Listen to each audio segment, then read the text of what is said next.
Hey guys, Dave Fu here from AntsDIY, and look at this aquascape. Well, it's actually not an aquascape yet. I just simply throw in my plants into my brother's betta tank as a temporary plant holding place. And look at this betta. Wow. Alright, the tail is a little bit off, and what you see down there is actually a molt, a crayfish molt. And yeah, the crayfish died last night after molting. I have no idea why. Oh, and I'm trying out my new condenser mic, which is plugged into my phone. Hopefully everything will be fine, and I hope you guys enjoy this video. And the star of today's feeding video is my brother's Tetrapodera rufoligro colony.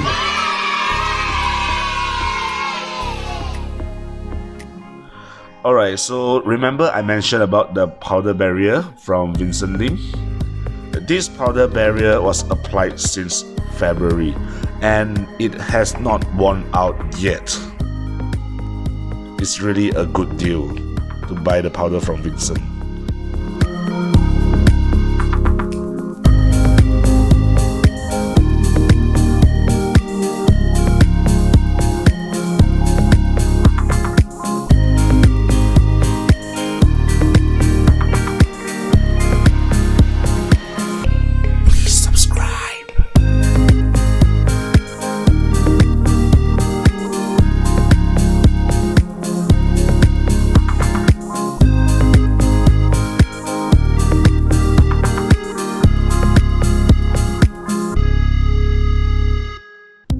Alright guys, so now my brother have cleaned the outwell, changed the water dish, yeah, honey, and the crayfish is boiled.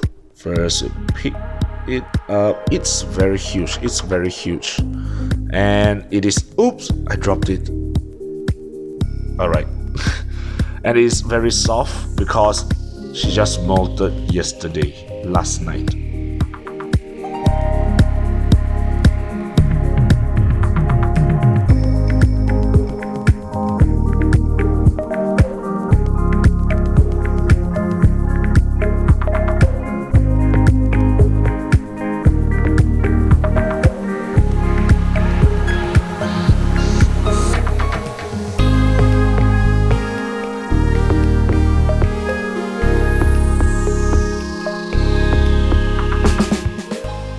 This colony have been about 2 years old, and they have been living in this very small setup because my brother don't want them to grow big for obvious reasons if you have watched that tutorial video about this species. And I'm actually thinking that since they have been in this jam-packed formicarium, and since my Polyrhachis divus queen is dead, why not we move them in here? What do you think? If you agree, hit the like button, but if you disagree, please don't hit the dislike button because it will really affect this video. Or you guys can just leave it in the comment section below. Or have the pool been removed? I think not yet, right? So yeah, answer it on the pool here, yeah, the pool. Answer it there. Alright, let me know, should we move them in here? Okay, so just now I just came back from outside. They didn't eat the crayfish yet, so I peel off the head shell. So I peel off the head shell of the crayfish, and immediately the ants just went in and start eating the brain juice. Yep, that's the right word, brain juice. Yeah.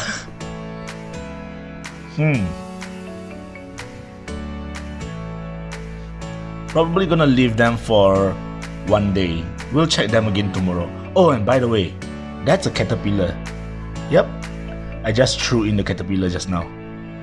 Because just now I was gardening with my dad and my mom, And then that caterpillar has been crawling on my body for how long I have no idea.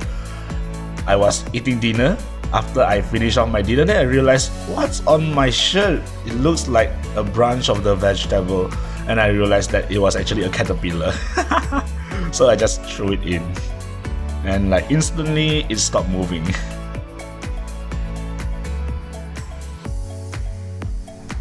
Alright guys, so it has been 24 hours I guess. This is the next day, and let's check out what happened to that crayfish. Ready? 1, 2, 3. Wow. Wow, wow, wow. It's almost gone. I suppose those over here are all the exoskeletons, and probably that's what's left with the meat, the flesh. Like, yeah, that's probably what's left of the crayfish. Oh, one day, you guys, only in one day, and it's just left with a small piece of the flesh. So unlike Solenopsis geminata, where they will swarm at the food on all that, they didn't really swarm, probably because the crayfish is not moving. Whereas yesterday when I threw in the caterpillar, they actually swarmed it. And I can see that, well, there's nothing much to look at actually, because yeah, the crayfish meat just got smaller and smaller. They just chew it off, smaller pieces, and bring it back to the nest.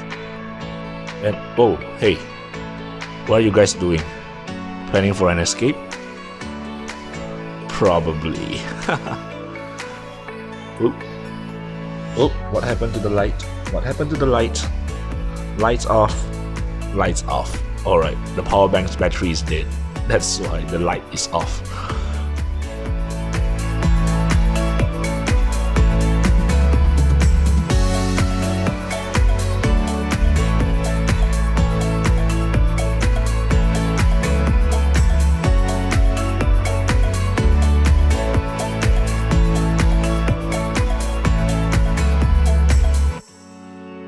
I'm actually really glad that, yeah, even though the crayfish died is actually very wasteful, it's very sad, but it is also a good thing that, you see, if the crayfish doesn't die, all these larvae will not have the chance to eat crayfish. I mean, what's the rate of an arboreal species getting the chance to eat seafood? Right?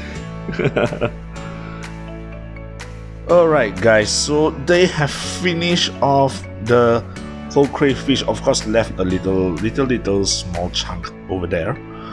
And then, but you know what? The most interesting thing is, if you look into their formicarium, you don't see any crayfish flesh in it at all. Not even a tiny bit of it. Wow. Okay guys, thanks for watching this video. That's it for this feeding video, the Tetrapona rufonigra feeding on the crayfish. I hope you guys enjoy it. Personally, to me, I think it's not that much interesting compared to Solenopsis geminata or maybe Iridomyrmex pignani feeding on a house gecko. Click there to watch that video. Alright, yeah, I hope you guys enjoyed this video.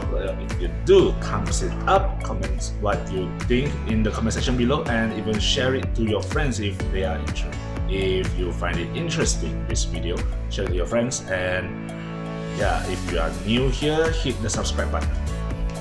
Oh, and I realized that some of you out there don't know what is a Patreon page.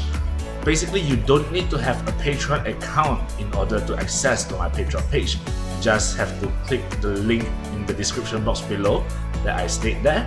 Just click that link and it will direct you to my Patreon page immediately, and you will be able to get access to all the contents that I post there. There will be a lot of behind the scenes and even some bloopers.